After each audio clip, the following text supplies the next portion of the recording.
नमस्काराः। अद्य वैयाकरणभूषणसारे षड्विंशः पाठः। एप्रिल् मासस्य 18 दिनाङ्कः। येनाक्षरसमाम्नायमधिगम्य महेश्वरात् कृत्स्नं व्याकरणं प्रोक्तं तस्मै पाणिनये नमः। वाक्यकारं वररुचिं भाष्यकारं पतञ्जलिं पाणिनिं सूत्रकारं च प्रणतोऽस्मि मुनित्रयम्। श्रीलक्ष्मीरमणं नौमि गौरीरमणरूपिणं स्फोटरूपं यतः सर्वं जगदेतद्विवर्तते।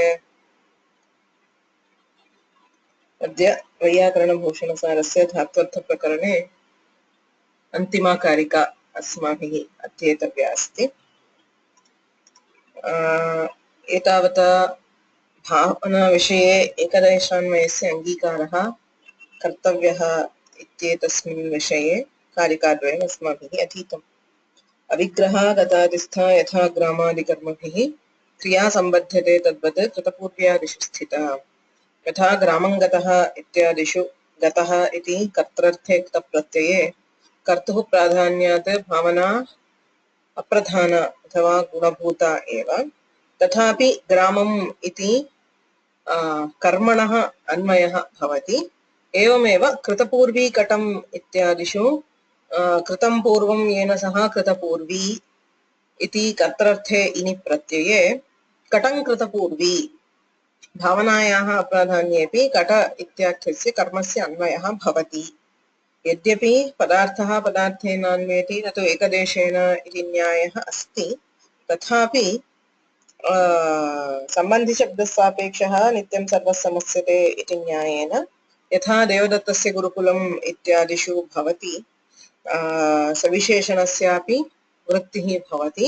एवम् अत्रापि सापेक्षायाः अपि भावनायाः वृत्तौ अन्वयः एकदेशान्वयः अङ्गीक्रियते।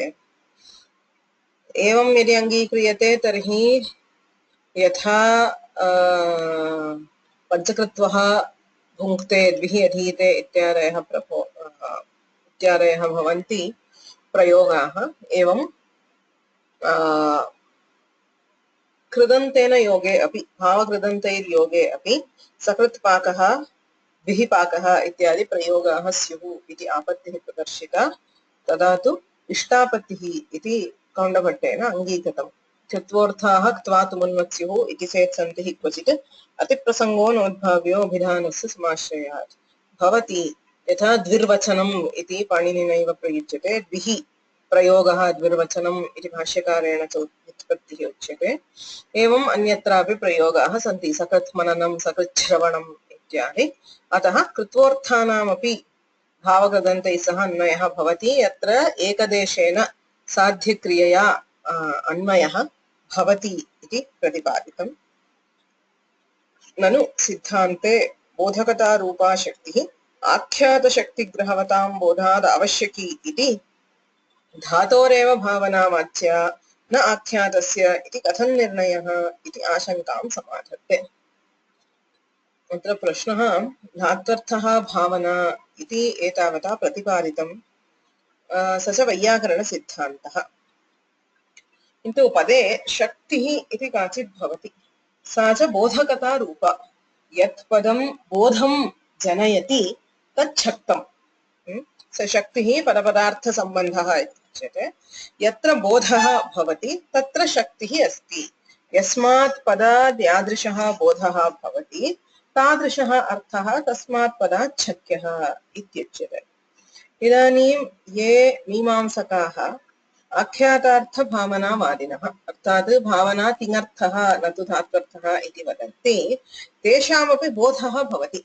अर्थात् पठति इत्यस्य श्रवणेन अथवा पचति इत्यस्य श्रवणेन तदनुकूलव्यापारस्य बोधः भवति। तिङ् प्रत्ययस्य श्रवणेन भावनायाः बोधः भवति इत्यतः आख्यातस्यापि भावनायां शक्तिः स्वीकरणीया। बोधकतारूपा शक्तिस्तु अस्ति आख्यातशक्तिग्रहवतां। ये आख्याते आख्यातस्य भावनायां शक्तिः इति वदन्ति तेषामपि बोधः भवति इत्यतः धातोरेव भावनावाच्या न आख्यातस्य इति कथं निर्णयः। बोधः भवति चेत् शक्तिः अस्ति इत्येव वक्तव्यम्।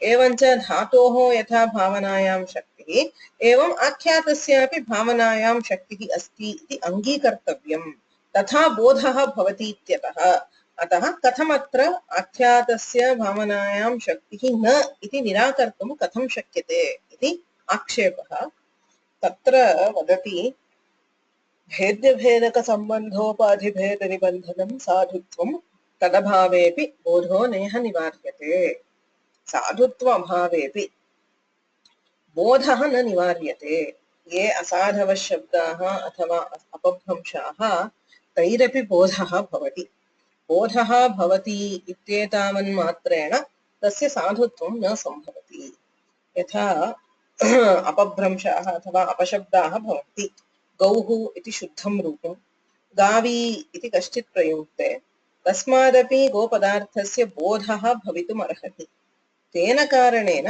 गावी इत्येषः साधुशब्दः इति वक्तुं न शक्यते इति वैयाकरणानां मतम् तत् पुनः सः अत्र वदति भेद्यभेदकसम्बन्धोपाधिभेदनिबन्धनं साधुत्वं तदभावे अपि इह बोधः न निवार्यते अर्थः भेद्यं नाम विशेष्यं भेदकं नाम विशेषणं विशेषण विशेष्य भावः तयोर्यः सम्बन्धः स एव उपाधिः तस्य यो भेदः तन्निबन्धनं साधुत्वम् अर्थात् यदा घटः इति पदमस्ति तत्र घटपदार्थः भेद्यः so bhedya means that which is distinguished bhedakam is that which distinguishes for example if you have something a prayoga like neelam vastram so vastram asti bahuvidhani vastrani santi you need to distinguish some particular vastra from everything else so you add a visheshana called neela so neelam ityanena kim kriyate tadyuktam vastram अन्यैः वस्त्रैः पृथक् क्रियते so the attribute of neela helps us in separating a particular vastra from all other vastras okay so that is why the visheshana is always called bhedaka that which separates that which identifies yad vastu पृथक् क्रियते यथा वस्त्रं तत्तु भेद्यम् इत्युच्यते यदा घटः इत्युच्यते तत्र घटादि भेद्यं घटपदार्थः भेद्यः किं भेदकं what is it that separates घट from all other objects is घटत्व the property of being a pot घटत्व pravritti nimittam so that is what we call the jati in this case it is a jati in other case it could be guna it could be kriya it could be samya so atra tu pravritti nimittam घटस्य प्रवृत्तौ घटपदस्य घटपदार्थस्य प्रवृत्तौ यन्निमित्तं घटत्वादि तद् भेदकं सो भेद्यं भेदकं सो घटत्व घटयोः विशेषण विशेष्य भावः अर्थात् घटत्व विशिष्टः घटः सो अ घट identified by the property of घटत्व इत्यत्र घटत्वं विशेषणं घटश्च विशेष्यम् अयं यः विशेषण विशेष्य भावः स एव सम्बन्धोपाधिः इत्युच्यते so that sambandha itself is the upadhi okay itara vyavartakah meaning that which separates everything else so if there is a padartha which we are to call ghata so the property of ghatatva separates this padartha from all other padarthas okay what makes that padartha unique or identifiable separately is the property of ghatatva anything which possesses this property would be separated from all other padarthas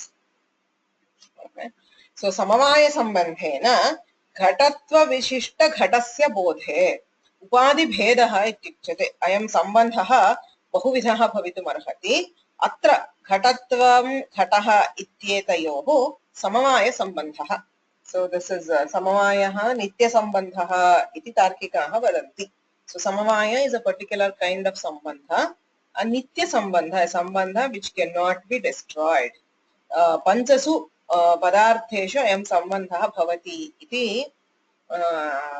tarkikaah vadanti so there is dravya guna jati vyakti avayava avayavi so there are 5 pairs which they identify in which the sambandha is called samavaya That is, you cannot separate the two components without destroying them. Okay. So, ayam samavaya sambandhaha ityuchyate. So, guna guninoh samavayah, kriya kriyavatam samavayah, jati vyakti avayava avayavi samanya visheshayo. I think that must be the last one. So, there are 5 pairs. Say, for example, there is a Neela and Ghata. You cannot separate the property of Neelatva from the Ghata. So that blueness is always associated with the Dravya. You cannot see a guna separately from the Dravya. Similarly, a Kriya, say there is something which is running, you cannot take a Kriya separate from the Dravya. So the Jati Vyakti, say Ghata and Ghatatva, it is separate. So Ghatatva is a Jati which is present in all individual Ghatas, whereas the Ghata is the Vyakti, the individual Padartha, but you cannot separate the Jati out of a Vyakti. Similarly, an Avayava and Avayavi. So there are organs and an organism. So if you take out all Avayavas, there is no Avayavi. So you cannot separate it. So these are the called kind of sambandha called the Nitya sambandha or Samavaya. So atra Samavaya sambandhena ghatatva vishishta ghatasya bodhe ghata shabdaha sadhuhu. घटः इत्यस्य कोऽर्थः घट पदेन कः कीदृशः बोधः जायते घटत्व विशिष्टः घटः. So the word ghata is sadhu in the sense of an individual ghata identified by the attribute of ghatatva, and these two are related by the samavaya sambandha. So the entire thing is covered by the word ghata. When, say, the Vyakarana says that you have a word ghata, so all these come associated with it. Tatra visheshana visheshya bhavasya vyatyaya sadhutvam nashyati. Yatha ghata vishishta ghatatva. There is something wrong in the typing. Ghata vishishta ghatatvasya bodhe. So ghata, the word ghata is sadhu in the sense of a ghata vyakti endowed with the attribute of the ghatatva jati. If you reverse the visheshana visheshya bhava, it is wrong. Tadrishaha bodhaha na bhavati. Visheshana visheshya bhava vishishtaha eva bodhaha angikriyate. Okay, so if you study in other texts, or even Kaundabhatta does not deal directly with Shakti, etc. But sayeva ataha tadharmavachinna vishishta shabda buddhitpavacchinnam prati tadharmavachinna vishishta vritti vishishta jnanam hetuhu ityuchyate. So that tadharma, the identifying attribute, is also important in understanding a word and its meaning. So the sadhutva of a word always includes the meaning also. Kim vadati ataha भेद्य भेदक भेद्यम नाम विशेष्यम भेदकम नाम विशेषणम तयोः यः संबंधः तस्य यो भेदः तन्निबंधनम साधुत्वम. So the sadhutva of a word includes all this.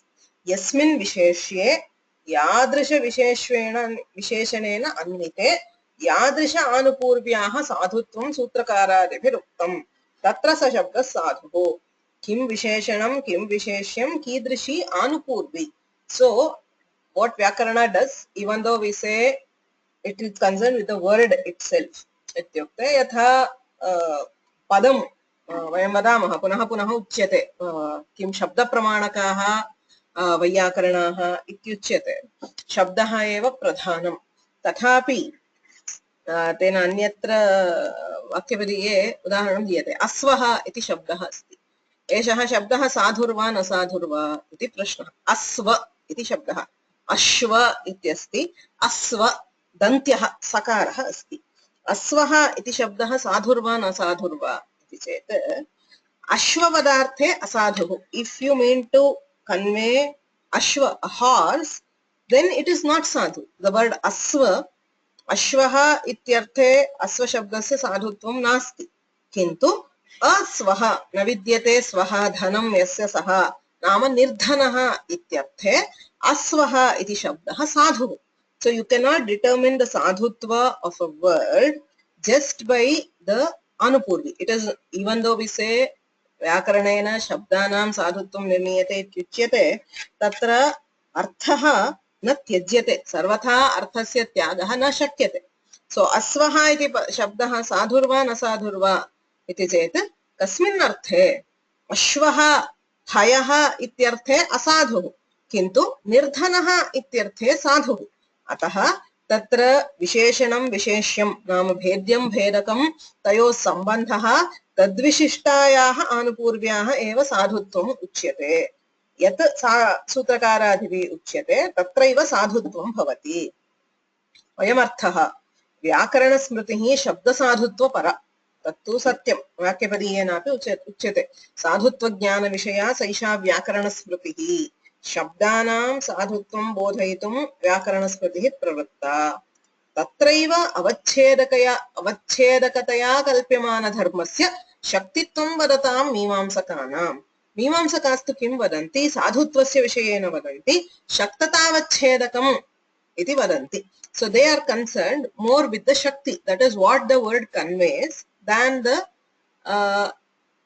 sadhutva or they say shaktataavachedakam yasya bodhakata shakti purvamapi uktam so if a word is capable of conveying that meaning then it is sadhu in that particular meaning iti vadanti kintu तत्र शब्द साधुत्वे अवच्छेदकतया कल्प्यमान धर्मस्य शक्तित्वं वरतां मीमांसकानाम् अस्माभिः साधुत्वकथने यः धर्मः अवच्छेदकतया स्वीक्रियते अर्थात् घटपदस्य साधुत्वे घटत्वावच्छिन्नः घटः इत्यनेन घटत्वधर्मः अवच्छेदकतया स्वीक्रियते तस्यैव शक्तित्वं वदतां मीमांसकानां मते तदेव शक्तिः इत्युक्ते घटत्वावच्छिन्न घटे शक्तिः इति वदन्ति मीमांसकानां पुनः शक्तत्वं साधुत्वम् इति एकमेव तेषां दृष्ट्या शक्तत्वं नाम साधुत्वमेव तद्रीत्या विचारे साधुत्वनिर्णये एव शक्तिनिर्णयः उच्यते अर्थात्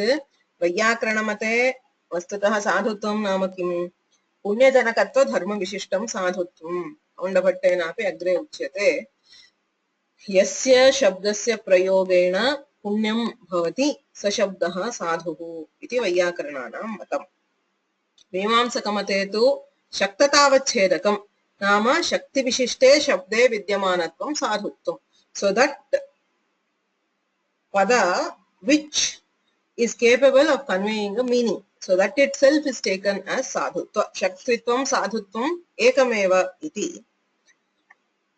तत्र उच्यते कौण्डभट्टेन व्याकरणशास्त्रं यथा साधुत्वनिर्णायकं तथा शक्तिनिर्णायकमपि so in that case you have to accept vyakarana not only as sadhutva nirnayaka but also as shakti nirnayaka because finally the avachedaka dharma is the same yada sadhutvasya nirnaye vyakaranam तैः किमुच्यते साधुत्वं व्याकरणेन उच्यतां नाम शक्तिस्तु अस्त्येव इति ते वदन्ति so they argue that even though vyakarana is required for sadhutva of words the shakti or the capacity of a word to convey a meaning cannot be determined by vyakarana so they say धातोः अथवा तिङः आख्यातस्य भावनायां शक्तिः अस्ति इति तु अङ्गीकर्तव्यमेव इति वादः तत्तु नाङ्गीक्रियते यथा शब्दस्य साधुत्वं व्याकरणेन निर्णीयते एवं शक्तिः अपि निर्णीयते किमर्थं केवलस्य पदस्य विषये न so that is what he said because भेद्य भेदक संबंध the विशेषण विशेष्य भाव संबंध and its bheda is also involved in sadhutva it is not only a particular word but also the meaning of the word अतः अतिरिक्त शक्तिवादे अपि आख्यातानाम् असाधुता भावनायां स्यादेव अतिरिक्त शक्तिवादे नाम तिङां भावनायाम् अतिरिक्त शक्ति कल्पने धातोः भावनायां शक्तिः इति वदन्तु so you according to your siddhanta consider the shakti of dhatu in bhavana तिङामपि भावनायां शक्तिः अस्ति इति अतिरिक्ता शक्तिः धातुम् अतिरिच्य अन्यत्रापि शक्तिः अङ्गीकर्तव्या इति ते वदन्ति किन्तु तन्मते भावनायाम् असाधुत्वं स्यात् so it will lead to the word being asadhu so it is not acceptable sadhutvam Artha sambandha vishishte shabde eva niyatam. So the sadhutva is not only for the word, it is for the word along with its meaning. Tadeva yatha asva shabdaha ashva इत्यर्थे असाधुः किन्तु निर्धनः इत्यर्थे साधुः इत्युच्यते एवं सर्वत्र साधुत्वनिर्णये अर्थस्यापि अवच्छेदकतया स्वीकारः भवत्येव अर्थम् अपेक्ष्यैव शक्तिः निर्णीयते अतएव शक्तिग्रहं व्याकरणोपमानकोश आप्तवाक्यात् व्यवहारतश्च इत्यादि वदन्ति शक्तिग्रहः कथं भवति इत्यत्र प्रथमं स्थानं व्याकरणस्य व्याकरण उपमानकोश आप्तवाक्यात् व्यवहारतश्च इत्यादि अस्ति तत्र व्याकरणात् शक्तिग्रहः कथं भवति अर्थस्य सम्बन्धः अस्ति चेदेव किल भवति अतः कौण्डभट्ट argues that vyakarana is to be taken as pramana not just regarding the shabda but also the artha of the shabda अतः सार्थस्य शब्दस्य साधुत्व विषये व्याकरणं प्रमाणतया स्वीकरणीयम्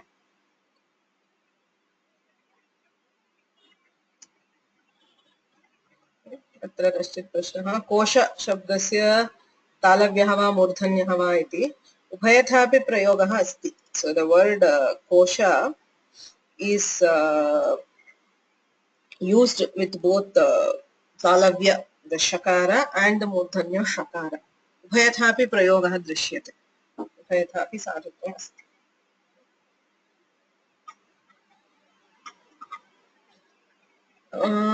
अन्यः प्रश्नः व्याकरण stresses on punya karma if the meaning is not producing punya karma how do you define sadhu shabda प्रश्नः सम्यक् न अवगतः मया स्वामिनाथन् महोदय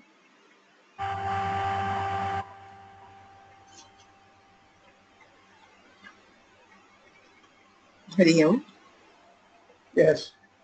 Yeah. This is Swaminathan. Yeah. Initially, you defined Vyakarana stresses on the one should lead to punya. But it's the meaning. Okay. Yeah. Please ask your question. If the meaning of the word does not produce a punya karma, then what happens in the conflict? Would you call it as a sadhu shabda? Which is more important? Is it Vyakarana right over? When we are saying punya, we are not concerned about meaning generating any punya. When we keep getting confused here, it is not anything related to the meaning being meritorious or good or whatever. I mean, whether the meaning is right or wrong or whatever. It is just the punya here we are talking is only the punya which arises from uttering a sadhu shabda. Okay. So it is only the punya due to the shabda and not due to the artha. There could be, see, punya could be due to many things. Punya could be due to a kriya. It could be due to saying something. It could be due to the meaning and so on. We are talking about when Vyakarana says punya janakata vachedakam tvam sadhutvam.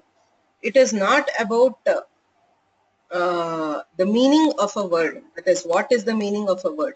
It is, does that word, uttering that word, generate punya? I mean, we believe the Vyakarana Siddhanta is that the using the correct form of a word generates punya. So, correct form of a word means to convey the correct meaning. So, if you are using the word asva to convey the meaning of a poor person, then the word is sadhu and therefore using that word will generate punya. But if you are using the word asva to mean ashva, which many people do, shakara sakara yoho bhedaha asti. So if you are using the word asva to convey the meaning of a horse, then it is not sadhu. That is all. So, I mean, we are not concerned with whether the horse is punya janaka or poor man. I mean, that is not the case at all. It is just the word. The word is to be used in that particular meaning, which will generate punya. Tavadev. So, in the broad sense, the stress I feel here is we should always use the words in an unequivocal way. There should be no confusion. Sorry, in?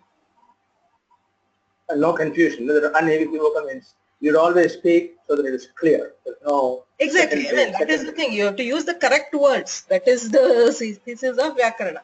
Whatever you are saying, you have to use the correct words to convey the meaning. So if you are using it wrong, either if the word itself is wrong or you are using a word in a different meaning, it will not generate punya. Shabdasya prayogaha. Eka shabdaha सम्यक् ज्ञातः सुष्ठु प्रयुक्तः सुष्ठु नाम तदेव शब्दस्य आनुपूर्वी शुद्धा भवेत् तस्य अर्थः अपि शुद्धः भवेत् तथा सति स शब्दः साधुः इति वैयाकरणानां मतम्. So this is only the definition of sadhu shabda. It's not a requirement because there are style of poetry where you read in one way, it makes one sense. If you read the other way, the sense changes. Exactly. So that's okay. It's not. That's fine. Yeah, that is totally this. So it's only the usage of words. Are you using it correct? I mean, either both those should be correct. That's all. It's only about the usage of the word. Thank you.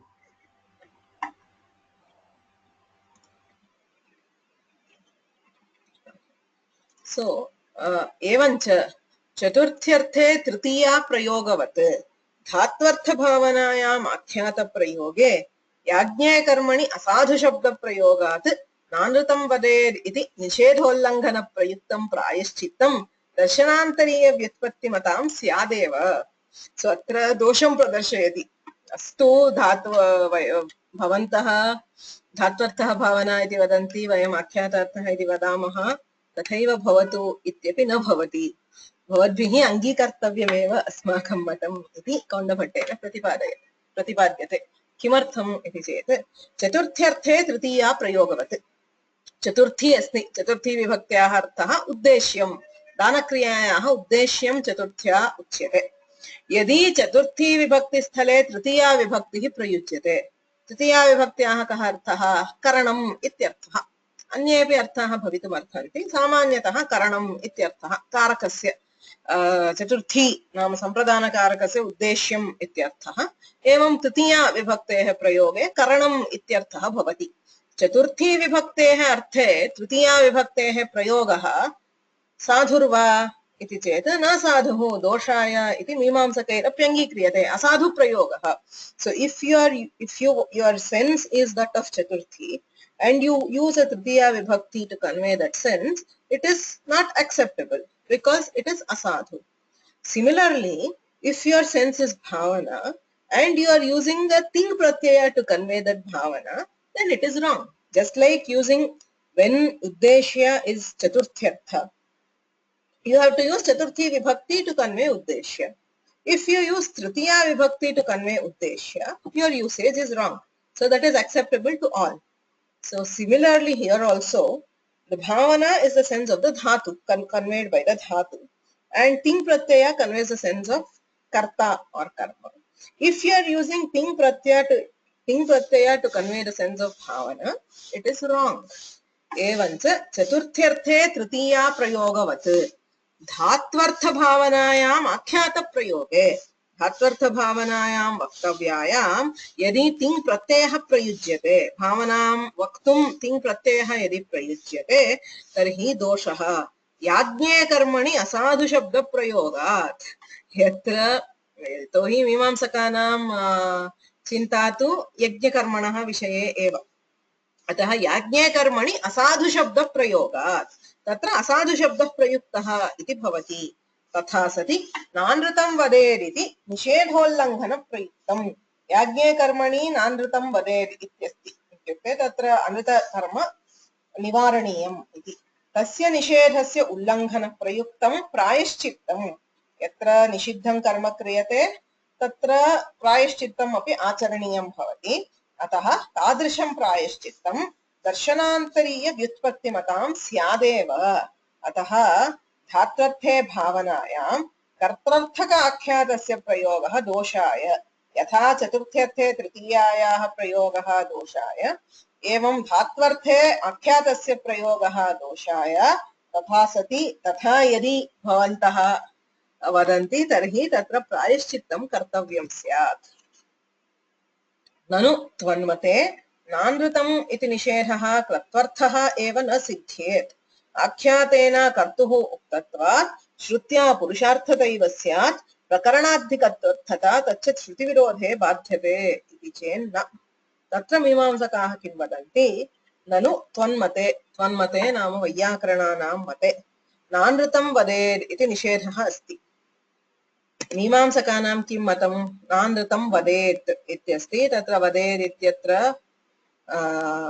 तिङ् प्रत्ययेन भावना उच्यते अतः भावनायाः नाम यज्ञस्य प्राधान्यं यज्ञे नाम क्रतौ अनृतवचनं निषेद्धव्यम् इति अर्थः सिद्ध्यति अस्मन्मते अर्थात् वैयाकरणानां मते नानृतं वदेत् इति निषेधः क्रियते तत्र वदेत् इत्यत्र प्रत्ययः अस्ति प्रत्ययेन कर्ता उच्यते किल न तु भावना तथा सति किं भवति आख्यातेन कर्तुः उक्तत्वात् श्रुत्या पुरुषार्थता एव स्यात् कस्य प्राधान्यं तर्हि तस्य श्रावण प्राधान्यं श्रवणेन नाम शब्देन कर्ता एव उच्यते इत्यतः कर्तुः प्राधान्यं सो कर्तृविषयकं भवति अयं निषेधः न तु क्रतुविषयकः क्रतौ अनृतभाषणं वर्जनीयम् इत्यर्थः न सिद्ध्येत् ननु त्वन्मते नानृतम् इति निषेधः क्रत्वर्थः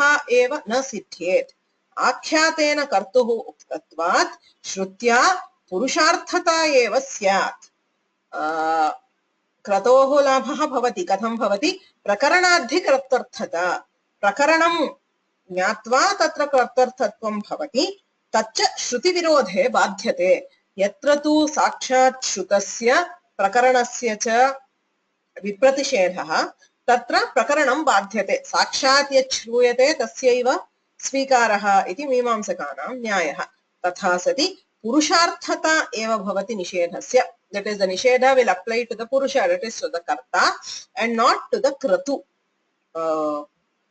pradhanyena वैयाकरणमते आख्यातस्य कर्तृर्थकत्वात् तस्य प्राधान्ये सति नानृतं वदेदिति श्रुतेः कर्तृर्थता एव स्यात् प्रकरणात् भावनायाः लाभः एतत्तु नेष्यते मीमांसकमते तु आख्यातस्य भावनार्थकत्वात् भावना प्राधान्यात् शब्दतः एव कर्तृर्थत्वं सिद्ध्यति इति मीमांसकाः वदन्ति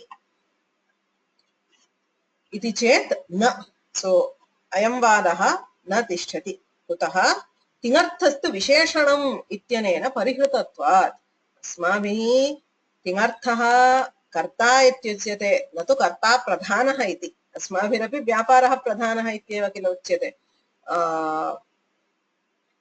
फले प्रधानं व्यापारः तिङर्थस्तु विशेषणम् अतः कर्ता विशेषणमेव न हि गुणभूतः कर्ता निषेधं स्वाङ्गत्वेन ग्रहीतुम् अलम् कर्ता तु भावनां प्रति गुणभूतः अस्मन्मतेपि यद्यपि प्रत्ययार्थः कर्ता तथापि सः गौणः भावनैव प्रधानं निषेधं स्वाङ्गत्वेन ग्रहीतुं न अलम् अतः कर्तर्थकः निषेधः न भवति भावना तु प्रधानं तं ग्रहीतुं समर्था इति प्रकरणात् कर्तर्थतैव प्रकरणादपि कर्तर्थता भवति भावनायाः एव प्राधान्यात् तत्रापि कर्तर्थता भवति प्रत्ययस्य कर्तर्थकत्वेपि अस्मन्मतेपि व्यापारस्यैव प्राधान्यं प्रधान अप्रधानयोः प्रधाने कार्यसम्प्रत्ययः इति न्यायः सो यत्र एकं प्रधानम् अपरं च अप्रधानं कुत्र कार्यं भवति इति चेत् प्रधाने एव भवति अतः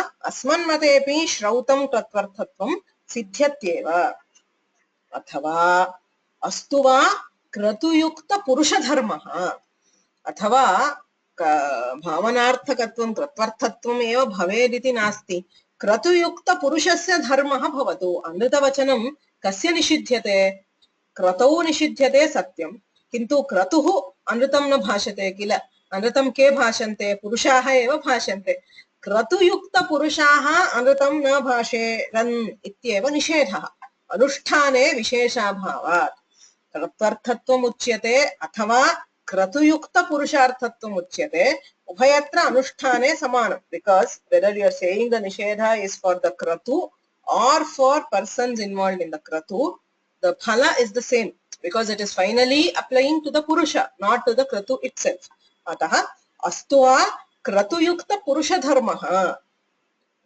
क्रतुसम्बद्धयाः पुरुषाः अनृतं न वदेयुः इति निषेधः भवतु अनुष्ठाने विशेषाभावात् जञ्जभ्यमानो अनुब्रूयान् मणिदक्षक्रतु इति वाक्योक्त मंत्रविधिवत् इत्यादि भूषणे प्रपञ्चितम्.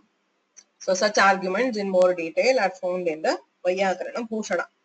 किमुच्यते अमृतभाषणनिषेधः वस्तुतः क्रतुसम्बद्धेषु सर्वेषु पुरुषेषु विधीयते इत्यतः क्रतुयुक्तपुरुषस्यैव प्राधान्यमस्तु दोषः नास्ति. किमुक्तं तैः क्रत्वर्थत्वं न सिद्ध्यति पुरुषार्थत्वं सिद्ध्यति भवतु क्रतुयुक्तपुरुषार्थत्वमेव भवतु न दोषः. यतोहि अन्यत्रापि जञ्जभ्यमानः इति मन्त्रे तत्र जञ्जभ्यमान इति शानच् प्रत्ययेन कर्ता उच्यते अतः पुरुषधर्मस्य प्राधान्यम् इति मीमांसायामेव निर्णीतम्. अत्रापि तथैव भवतु पुरुषधर्मः इत्येव स्वीकुर्मः क्रतुयुक्तपुरुषधर्मः इति स्वीक्रियते चेत् दोषाय न भवति. ननु आख्यातस्य भावनायाम् असाधुत्वे एवं किमुक्तम् आख्यातार्थः भावना इति कथनं दोषाय प्रायश्चित्तं कर्तव्यं भवति. अतः तादृशं वक्तुं न शक्यते शक्तिः अपि वक्तुं न शक्यते इत्युक्तम्. ननु आख्यातस्य भावनायाम् असाधुत्वे ततस्तद्बोधो न स्यात्. एवं तर्हि बोधः न भवेत् किल. किन्तु मीमांसकानां ये तादृश व्युत्पत्तिमन्तः तेषाम् आख्यातेन भावनायाः बोधः भवति इति चेत् न. ननु आख्यातस्य भावनायाम् असाधुत्वे ततः नाम आख्यातात् तद्बोधः भावनायाः बोधः न स्यात्. साधुत्वज्ञानस्य शाब्दबोधहेतुत्वात् इत्यतः बोध इति. So this is again साधुत्वज्ञानं शाब्दबोधहेतुः इति अस्मन्मतं न. We don't accept it वैयाकरणास् because असाधुशब्दैरपि बोधः भवत्येव इति अस्मन्मतं. तेषां मते असाधुशब्दाः असाधुशब्देषु शक्तिरेव नास्ति इति तार्किकाः मीमांसकाः वदन्ति. अत एव साधुत्वज्ञानस्य शाब्दबोधहेतुत्वादित्यतः बोध इति. असाधुत्वे अपि साधुत्वभ्रमात् बोधः अस्तु नाम अपभ्रंशवत् असाधुत्वं तु स्यादेव. सो बोधः भवति साधुत्वभ्रमात्. ये तु गावी इति पदमेव प्रयुञ्जते गोः इत्यर्थे तेषामपि बोधः भवत्येव. अपभ्रंशेष्वपि बोधः अस्ति इति अस्मन्मतम्. असाधुत्वं तु स्यादेव इति भावः. वस्तुतः साधुत्वज्ञानं न हेतुः. So sadhutva shabdabodhe na hetuhu. So for understanding a word, it need not be a sadhu shabda. Apashabdairapi bodhaha bhavati. Atayeva prashnaha. Yatra sadhu shabdenapi arthabodhaha bhavati, apashabdairapi arthabodhaha bhavati. Tatra kim prayoktavyam iti prashnaha. Yadi apashabdaihi bodhaha eva na bhavati, tarhi kopi apashabdanam prayogam eva na kurvanti. If it is true that apashabdas cannot generate bodha, nobody will use an apashabda. They are used because they do not hinder understanding. Apashabdairapi bodhaha bhavatyeva. Sadhutva jnanam na hetuhu. Na hetuhu nama shabda bodhe na hetuhu. Tad vyatireka nirnayopi na pratibandhakaha. Asadhuhu tad vyatirekaha nama asadhutva nirnayaha api bodhe na pratibandhakaha. So determining whether a word is sadhu or asadhu does not make a difference to understanding the word. You will be able to understand both sadhu shabdas and asadhu shabdas. Iti asadhuranumanena ityatra vakshyamah. Agre anyasmin prakarane punaha uchyate sadhutvam bodhe na pratibandhakam athava na hetuhu iti kaundabhattena pratipadyate. एतदेव वाक्यपदीयकारेण अपि उक्तं. ते साधुष्वनुमानेन प्रत्ययोत्पत्तिहेतवः. ते नाम अपभ्रंशाः. प्रत्ययोत्पत्तिहेतवः. प्रत्ययं नाम ज्ञानं शाब्दबोधम् उत्पादयन्ति इति वदन्ति. भाष्येनापि उच्यते समानायाम् अर्थावगतौ शब्देन चापशब्देन च शास्त्रेण धर्मनियमः. समानायाम् अर्थावगतौ अर्थस्य अवगतिः बोधः समानरूपेण भवति. शब्देन च अपशब्देन च. यदि साधु शब्दस्य प्रयोगः क्रियते अथवा असाधुशब्दस्य प्रयोगः क्रियते बोधस्तु भवति। अतः यदि तिङे भावनार्थे तिङः प्रयोगः क्रियते बोधः भवितुमर्हति, किन्तु स शब्दस्तु असाधुरेव। अतः भावनार्थे तिङः उपयोगः प्रयोगः दोषाय इति सिद्धान्तः। रङ्गोजिभट्टपुत्रेण कौण्डभट्टेन निर्मिते पूर्णो भूषणसारेऽस्मिन् धात्वाख्यातार्थनिर्णयः। तत्र केनचित् पृष्टमासीत् किमर्थं धात्वर्थनिर्णयः इत्येव अस्य प्रकरणस्य नाम। वस्तुतस्तु तिङर्थाः अपि उच्यन्त एव इति। सत्यमुच्यन्त एव। अत एव रङ्गोजिभट्टपुत्रेण कौण्डभट्टेन निर्मिते भूषणसारे धात्वाख्यातार्थनिर्णयः पूर्णः। यथा धात्वर्थनिर्णयः तथा आख्यातार्थस्यापि निर्णयः क्रियते, करणीयमेव, because you cannot have them independently. You cannot deal with a dhatu without dealing with a thing, because what we take as dhatvartha is considered by others as tingartha. अतः तेषां खण्डनार्थं तिङर्थः अपि स्पष्टव्यः, धात्वर्थः अपि स्पष्टव्यः। प्राधान्यात् धात्वर्थनिर्णयः इत्युच्यते। यतः अस्मन्मते धात्वर्थस्यैव प्राधान्यं न तु आख्यातार्थस्य। अतः धात्वर्थप्रकरणम् इत्युच्यते। किन्तु धातोः आख्यातस्य उभयोरर्थनिर्णयः कृतः, तेन च इदं प्रकरणं समाप्तम्।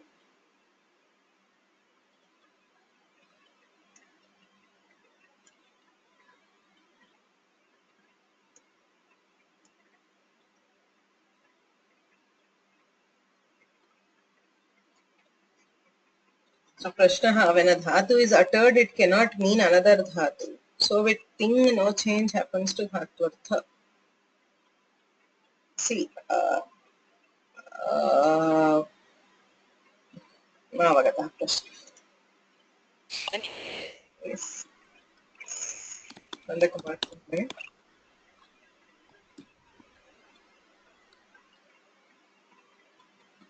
Hello. Yeah, I'm here. Can you hear me? Yeah. Yeah, this was regarding that mail I had sent you. See, when we say Dhatvartha Prakarana, when you are thinking about Dhatvartha, for example, Pacha can mean Pacha only, whatever thing you attach to it. So when you are thinking of the meaning of Pacha or Gama. What does it mean? That is the question. What does Pach mean?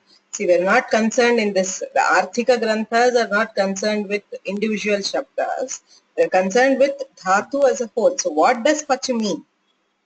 Meaning what? Means Not means cooking. I am not talking about cooking. Does it convey the action of cooking, or does it convey the phala, the thing of being cooked? That is the question. But Vyapara also is intended by, when you say Pacha, the Vyapara is implied in that. That is what they don't accept. We say it is implied and it is true. That is where the problem is. Mimamsakas don't say if you say Pacha, the action is implied. They say there is no action in the dhatu. It is only when you add the thing that you get the action, which we don't accept. We say Pacha has the action already. That is what we have been fighting about. Oh, okay. Now it's clear. I was pretty confused with your reply. So now it is clear. It's just because they are living in this world, we had to go to the extent of including thing all. Okay. Yeah. I got it. Yeah. So the thing is, because they don't accept that Pachi, whenever we use Pachi, whether with thing or with whatever it implies that action is what we say, they say it's not. Okay. Any other questions? Any prashnaah na santi? We'll take a very quick look over what we have studied over in the Dhatvartha Prakarana.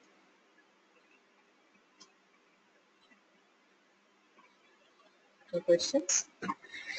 So, एकविंशतिः कारिकाः अत्र अधीताः भूषणसारस्य धात्वर्थप्रकरणे।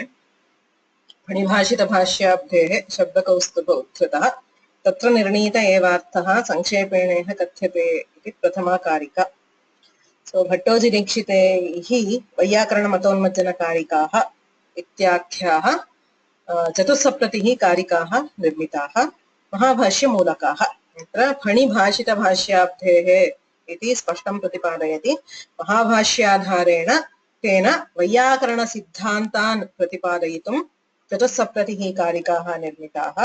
तासां व्याख्यारूपः ग्रन्थः वैयाकरणभूषणम् इति तस्य भूषणस्य संक्षिप्तं रूपं वैयाकरणभूषणसारः।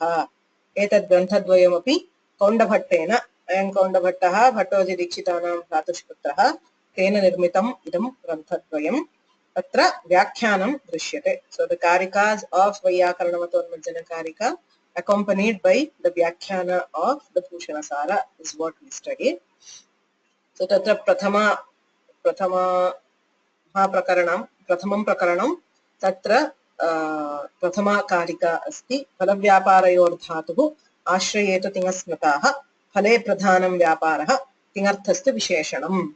A very very important karika because it summarizes the prakarana as a whole. Okay. So there is nothing in this prakarana beyond this. Everything else is only to support this karika. अस्याः समर्थकत्वेनैव अन्याः कारिकाः उच्यन्ते. वस्तुतः इयमेव सिद्धान्तकारिका. फलव्यापारयोर्धातुः, धातुः फलव्यापारयोर्वाचकः, अर्थात् विक्लिप्तिरूपं फलं तदनुकूलः व्यापारः इत्युभयमपि धातुना उच्यते. तिङः आश्रयाणां वाचकाः. तत्र फलशब्देन विक्लित्यादिफलम् उच्यते. व्यापारस्तु भावनाभिधा साध्यत्वेन अभिधीयमाना क्रिया इति व्यापारस्य लक्षणम्. सो एतद्वयमपि धात्वर्थः इति वैयाकरण सिद्धान्तः. यावत् सिद्धमसिद्धं वा साध्यत्वेन अभिधीयते आश्रितक्रमरूपत्वात् सा क्रियेत्यभिधीयते. क्रिया नाम का? सिद्धम् असिद्धं वा, अर्थात् एतावता फलम् उत्पन्नं वा भवतु अथवा अनुत्पन्नं. यथा अपाक्षीत् इत्युक्ते पाकफलं निष्पन्नं, पक्ष्यति इत्युक्ते न निष्पन्नं. साध्यत्वेन अभिधीयते. साध्यत्वं, so that which is produced इत्यर्थे, which is generated, क्रमशः उत्पद्यते इत्यर्थे. आश्रितक्रमरूपत्वात् अवयवानां क्रमिकोत्पत्तिः यत्र उच्यते सा क्रिया. तादृशी क्रिया धातुना उच्यते इति अस्माकं सिद्धान्तः.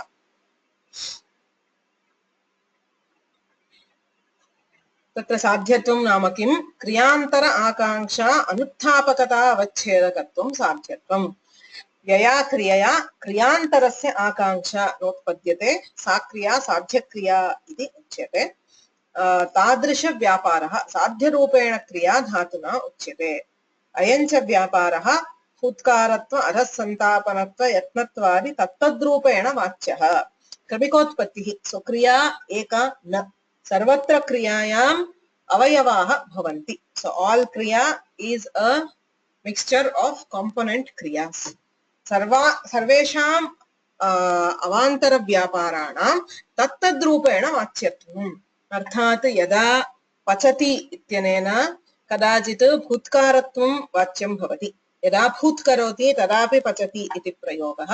यदा अधःसन्तापनं करोति तदापि पचति इति प्रयोगः इत्यादि. So at every stage, every component of that particular action, we use that word. But at that stage, या या क्रिया वक्तृबुद्धिस्था तस्याः तस्याः वाच्यत्वं भवति. अतएव उच्यते गुणभूतैरवयवैः समूहः क्रमजन्मनां बुद्ध्या प्रकल्पित अभेदः क्रियेति व्यपदिश्यते. यदा काचित् क्रिया उच्यते क्रिया एका इति प्रतीतिः भवति, किन्तु सः अभेदः बुद्ध्या प्रकल्पितः. समूहानां क्रमजन्मनां समूहः, वस्तुतः क्रमशः उत्पाद्यमानानां बहूनां व्यापाराणां समूहः एव क्रिया. गुणभूतैः अवयवैः, तत्र अवयवाः गौणाः अप्रधानाः, समूहस्यैव प्राधान्यम्. So taking that whole, taking that samuha as a whole, we have the vyavahara as one kriya, but it is actually always a samuha. इति क्रियायाः स्वरूपमपि अत्रैव प्रतिपादितं कौण्डभट्टेन. आश्रये तु तिङस्मृताः. फलाश्रयः कर्म, व्यापाराश्रयः कर्ता, तत्र तिङां शक्तिः इति प्रतिज्ञाय तिङाम् आश्रयवाचकत्व साधनं प्रतिपादितं. सो मीमांसकानां नैयायिकानां च मतखण्डनपुरस्सरं तिङाम् आश्रये शक्तिः इत्येषः अंशः प्रतिपादितः. तिङर्थः कर्तृकर्म संख्याकालाः. तत्र कर्तृकर्मणि फलव्यापारयोर्विशेषणे संख्या कर्तृप्रत्यये कर्तरि विशेषणं कर्मप्रत्यये कर्मणि विशेषणं कालस्तु व्यापारे विशेषणं फलं व्यापारे विशेषणम् एवञ्च व्यापारमुख्यविशेष्यकः शाब्दबोधः भावनायाः एव प्राधान्यं भवति इत्येतदपि प्रतिपादितम्. So all this were covered under the Bhushanasara text of this Karika. So agre फलव्यापारयोस्तत्र फले तङ्यक्षिणादयः व्यापारे शप्ष्णमाद्यास्तु द्योतयन्त्याश्रयान्वयम्. यत्र समानेन प्रत्ययेन तिङ् प्रत्ययेन कर्ता अपि उच्यते कर्मा अपि उच्यते तर्हि कुत्र कर्तुः प्रतीतिः कुत्र कर्मणः प्रतीतिः इति चेत् तङ्यक्षिणादयः तङ् नाम आत्मनेपदप्रत्ययाः सार्वधातुके यक् इति विहितः यक् चिन् इत्यादयः प्रत्ययाः कर्मद्योतकाः अर्थात् फले आश्रयान्वयं द्योतयन्ति कर्मद्योतका भवन्ति. शप् श्नम् इत्यादयस्तु व्यापारे आश्रयान्वयं द्योतयन्ति अर्थात् कर्तृद्योतकाः भवन्ति इति सामान्य नियमः अथवा औत्सर्गिकः. किन्तु उत्सर्गोऽयं कर्मकर्तृविषयादौ विपर्ययात् तस्मात् यथोचितं ज्ञेयं द्योतकत्वं यथागमम्. अयम् औत्सर्गिकः नियमः. क्वचित् यथा कर्मकर्तरि प्रयोगे पच्यते ओदनस्वयमेव इत्यादिषु अन्यत्र नाम क्रमादमुं नारद इत्यबोधिसः अबोधि इति प्रयोगे यगादिसत्त्वेऽपि पच्यते इत्यत्र यक् अस्ति अबोधि इत्यत्र चिण् श्रूयते तथापि कर्तरि एव अन्वयः. एते कर्तृद्योतकाः न तु कर्मद्योतकाः. अतः यथोचितं यथागमं द्योतकत्वं ज्ञेयम्. शास्त्रमनुसृत्य प्रसङ्गमनुसृत्य द्योतकत्वं ज्ञेयम्. सामान्यतः तङ्यगादयः तङ्यक्चिणादयः कर्मद्योतकाः शप्ष्णमादयः कर्तृद्योतकाः. व्यापारो भावना सैवोत्पादना सैव च क्रिया कृण्यो अकर्मकतापत्तेर्न हि यत्नोऽर्थ इष्यते. अत्र मतान्तरस्य निराकरणम्. मीमांसकानां केषाञ्चिन्मते गडाद्यन्ते भावना अवाच्य लट्लकारस्थले व्यापारस्य प्रतीतिरेव न भवति इति केचन मीमांसकाः वदन्ति. नैयायिकाः वदन्ति लाघवात् कृतिरेव वाच्या न व्यापारः व्यापारस्य पृथक् वाच्यत्वं नास्ति इति नैयायिकाः वदन्ति. ज्ञाकृ इत्यादिषु व्यापारस्यैव वाच्यत्वं फलस्य वाच्यत्वं नास्ति इति वदन्ति. एवं बहुविधाः अभिप्रायभेदाः विद्यन्ते. किन्तु व्यापारः भावना उत्पादना क्रिया इत्यादिभिः सर्वैः सर्वविधोऽपि व्यापारः उच्यते. स सर्वोऽपि वाच्यः धातुवाच्य एव. एवमेव फलमपि धातुवाच्यम्. सर्वत्र व्यापारः फलम् इत्युभयमपि वाच्यं भवति. उभयमपि धातुवाच्यमेव भवति इति द्विविधोऽपि सिद्धान्तः. किन्तु उत्पादनमेवातः कर्मवत् स्याद्यगाद्यपि कर्मकर्तर्यन्यथा तु न भवेत् तदृशेरिव निर्वर्त्ये च विकार्ये च कर्मवद्भाव इष्यते न तु प्राप्ये कर्मणि इति सिद्धान्तोऽत्र व्यवस्थितः. कृण्यः फलवाचकत्वे नैयायिकानां मते कृ धातुः केवलं व्यापारस्य वाचकः न तु फलस्य. किन्तु कृण्यः अपि फलवाचकत्वम् अस्ति. अत एव क्रियते घटः स्वयमेव इत्यादि कर्मकर्तरि प्रयोगाः उपपद्यन्ते इत्युक्त्वा तत्र कर्मकर्तरि प्रयोगाणां विषये व्यवस्थां वदति. निर्वर्त्ये विकार्ये कर्मवद्भावः इष्यते प्राप्ये कर्मणि नेष्यते. कर्म त्रिविधं भवति. निर्वर्त्यं that which is produced यथा घटं करोति. विकार्यं यथा तण्डुलं पचति. So you are changing or modifying the karma. Or prapyam. So the all other kinds of karma which are neither nirvartya nor vikarya. Yatha gramam gacchati. You are neither producing a karma nor modifying the karma. So that is called prapya. Tatra yatra nirvartyam vikaryam va karma bhavati tatra karmavadbhavah bhavati. Ataha kriyate ghatah swayameva pachyate odana swayameva ityadi bhavati. Na antye प्राप्ये कर्मणि गम्यते ग्रामः स्वयमेव इति न भवति. गच्छति ग्रामः इति प्रयोगः इत्यादि सर्वं दृष्टम्. So I am only giving a very brief synopsis. So in detail you will study, you have studied in those karikas. So just a quick reminder of what all we went through. So tasmat karotirdhato syad vyakhyānam natvasautinām pakvavān kritavān pakam kinkritam pakvamittyapi किंकार्यं पचनीयं चेत् त्यादि दृष्टं हि कृत्स्वपि किंच क्रियावाचकतां विना धातुत्वमेव न। अतः मीमांसकाः किं वदन्ति पक्ववान् अथवा पचति इत्यत्र पाकं करोति इति विवरणं। तत्र पाकम् इति धात्वंशस्य विवरणं, कृ धातुः करोति इति प्रत्ययांशस्य विवरणम्। अतः करोति नाम व्यापारः प्रत्ययार्थः इति वदन्ति, किन्तु करोति हि धातोः स्याद् व्याख्यानं न तु तिङाम्। किमर्थं पक्ववान् कृतवान् पाकम् इति कृदन्तस्थलेषु अपि तादृशं विवरणं भवति।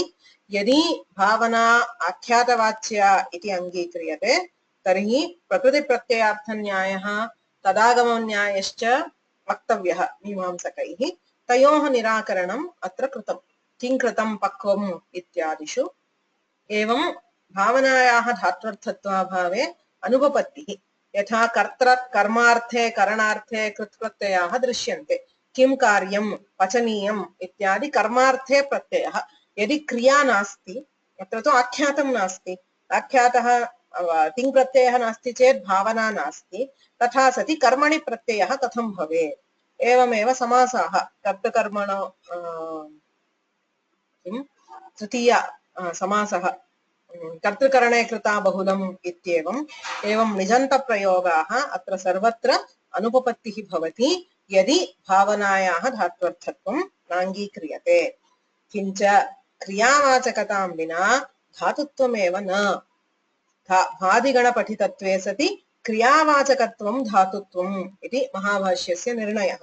केवलेन गणपाठेन न भवति, केवलेन क्रियावाचकत्वेनापि न भवति। सर्वनामाव्ययादीनां यावादीनां प्रसङ्गतः न हि तत् पाठमात्रेण युक्तमित्याकरे स्फुटम्। केवलं भादिगणपठितत्वं धातुत्वम् इति यदि अङ्गीक्रियते तर्हि या वा इत्यादीनामपि धातुत्वं स्यात्।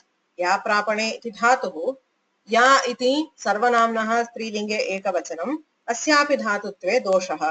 एवं वा गतिगन्धनयोः इत्यस्ति, विकल्पार्थे वा इति अव्ययमस्ति, अव्ययस्वापि धातुत्वं स्यात्। अतः भादिगणपठितत्वे सति क्रियावाचकत्वमेव धातुत्वम् इति अङ्गीकर्तव्यम्। भादिगणपाठमात्रेण धातुत्वस्य अङ्गीकारे अतिव्याप्तिर्भवति। यदि च तत्र क्रियाशब्दः धात्वर्थत्वं क्रियात्वं चेत् धातुत्वं च क्रियार्थता अन्योन्यसंशयः स्पष्टः। तत्र क्रियात्वं नाम फलत्वम् इति व्युत्पत्तिभेदं प्रदर्श्य यदि उच्यते तर्हि अन्योन्यसंशयः भवति। धात्वर्थत्वस्य ज्ञाने क्रियात्वस्य ज्ञानम् अपेक्षितं भवति, क्रियात्वस्य ज्ञाने धातुत्वस्य ज्ञानम् अपेक्षितं भवति इत्यतः अन्योन्यसंशयः भवति। तस्मादस्तु यथाकरम् इत्युक्तम्। अस्त्यादावपि धर्म्यंशे भाव्येस्त्येव हि भावना, अन्यत्राशेषभावात् तु सा तथा न प्रकाशते। अस्त्यादिषु अपि भावनायाः प्रतीतिः अस्त्येव इति प्रतिपादयति। केवलस्य फलस्य वाचकत्वम् इति अन्ये वदन्ति, किन्तु तत्रापि भावना अस्त्येव। अशेषभावात् तु नाम एकत्रैव मेलिता इत्यतः न प्रकाशते, किन्तु तत्रापि भावना अस्ति। एवं सति सकर्मकत्व अकर्मकत्वव्यवस्था कथम् इति चेत् फलव्यापारयोः एकनिष्ठतायाम् अकर्मकः एकमात्राधिकरणकं भवति फलं व्यापारश्च तत्र अकर्मकत्वं। धातुः तयोः धर्मिभेदे सकर्मक उदाहृतः। पुनश्च आख्यातशब्दे भागाभ्यां साध्यसाधनरूपता प्रकल्पिता यथा शास्त्रे स घयादिष्वपि क्रमः। भावकृदन्तस्थले साध्यत्वेन क्रिया तत्र धातुरूपनिबन्धन, सिद्धभावस्तस्याः स घण्यादिनिबन्धनः। धातुना साध्यक्रियायाः प्रत्ययेन सिद्धक्रियायाः भानं भवति। यत्र तत्र धातुना या भावना उच्यते साध्यक्रिया तया कारकादीनाम् अन्वयः भवति। मीमांसकानां नैयायिकानां च मते कृदन्तैः सह कारकान्वयः न भवति इति ते वदन्ति, किन्तु तत् न युज्यते। धातुः अस्ति अतः साध्यक्रिया उच्यते, अतः कारकापेक्षा अस्ति इत्यतः कारकान्वयः भवत्येव इत्यत्र प्रमाणानि प्रदर्शितानि। सम्बोधनान्तं कृत्वोऽर्थाः कारकं प्रथमोऽवतिः धातुसम्बन्धाधिकार निष्पन्नमसमस्तनन्य तथा यस्य च भावेन षष्ठी चेत्युदितं द्वयं साधुत्वम् अष्टकस्यास्य क्रिययैवावधार्यताम् एतेषाम् अष्टानामपि क्रियान्वये एव साधुत्वं भवति इत्यत्र सूत्रप्रामाण्यं प्रदर्शितम् तत्र एतेषाम् अन्यैः अन्वयः अङ्गीक्रियते यथा भावनायामेव अन्वयः युक्तः किन्तु यदि पक्षेऽपि वत्यर्थः कारकञ्च नैयादिषु अन्वेति त्यज्यतां तर्हि चतुर्थ्या स्पृहिकल्पना नैयायिकानां मते महानसवत् इत्यादि वतिप्रत्ययः पक्षे अन्वेति एवं भूतले न घटः इत्यत्र कारकाणां नया साक्षादन्वयः उच्यते एतत् सर्वं न युक्तं यतोहि अनुशासनविरुद्धं सूत्रविरोधः भवति यदि सूत्रविरोधः अङ्गीक्रियते तर्हि चतुर्थ्याः स्पृहिकल्पना यत्र चतुर्थी विभक्तिः उपयुज्यते तत्र स्पृहयतेः अध्याहारः कर्तव्यः इत्यादि यदुच्यते तत्सर्वं त्यक्तव्यम् अर्धजरतीयस्य अन्याय्यत्वा इति प्रतिपादितम् अविग्रहा गतादिस्था यथा ग्रामादिकर्मभिः क्रिया सम्बध्यते तद्वत् कृतपूर्व्यादिषु स्थिता कृत्वोऽर्थाः क्त्वातुमुन्मत्स्युः इति चेत् सन्ति हि क्वचित् अतिप्रसङ्गो नोद्भाव्यो अभिधानस्य समाश्रयात् भावना यद्यपि अप्रधाना स्यात् यद्यपि एकदेशः स्यात् तथापि तया अन्वयः भवत्येव so even though bhavana is not pradhana even if it is only an ekadesha तथापि अन्वयः भवति यथा ग्रामङ्गतः इति यथा वा कटं कृतपूर्वी इति तत्र कृत्वोऽर्थाः भवन्ति इति आक्षेपः यः प्रदर्शितः तत्र इष्टापत्तिः अतः सकृच्छ्रवणम् इत्यादिषु कृदन्तैरपि कृत्वोऽर्थानां प्रयोगः भवति अतः सर्वत्रापि भावना विद्यते तस्यामेव अन्वयः अङ्गीकर्तव्यः भेद्यभेदकसम्बन्धोपाधिभेदनिबन्धनं साधुत्वं तदभावेऽपि बोधो नेह निमार्यते अत्र भावनायां भावना धात्वर्थः इत्येव अङ्गीकर्तव्यं यदि आख्यातार्थः इति उच्यते तर्हि तत्र असाधुत्वं स्यात् तत् प्रयुक्तं प्रायश्चित्तं च कर्तव्यं भवति बोधे साधुत्वं न प्रतिबन्धकम् अर्थात् बोधस्तु भवति किन्तु असाधुत्वमपि भवति व्याकरणशास्त्रं यथा साधुत्वनिर्णायकं तथा शक्तिनिर्णायकमपि अतः अतिरिक्तशक्तिवादे नाम तिङां भावनायां शक्तिः इति वदन्ति चेत् तत्र असाधुत्वं भवत्येव असाधुत्वेपि बोधः भवितुमर्हति किन्तु असाधुत्वप्रयुक्ता धर्महानिस्तु भवत्येव इत्येवं प्रकारेण धात्वर्थप्रकरणं समाप्तं वैयाकरणभूषणसारे Any questions?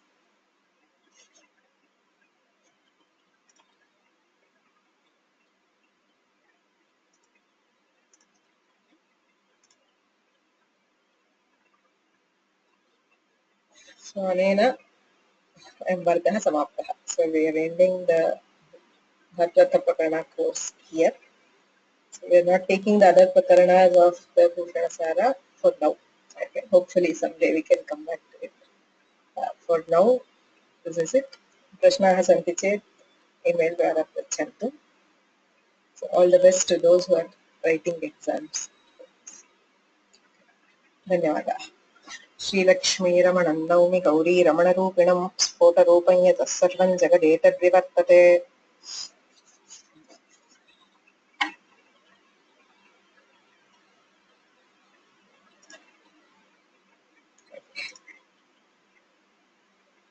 So yes, somebody says that this is the first time I have listened to a Shastric discussion on grammar. Well, I must confess this is also the first time that I have given a Shastric course on grammar also. This was my first course in a Shastric text. So it was a huge learning experience for me also. So far I had taught only the Prakriya portion, Kaumudi or Tiganta Prakriya, etc. So for me also it was a very good experience and it was nice. So hopefully we will get to do more of these also. Dhanyavadah Sarvesham.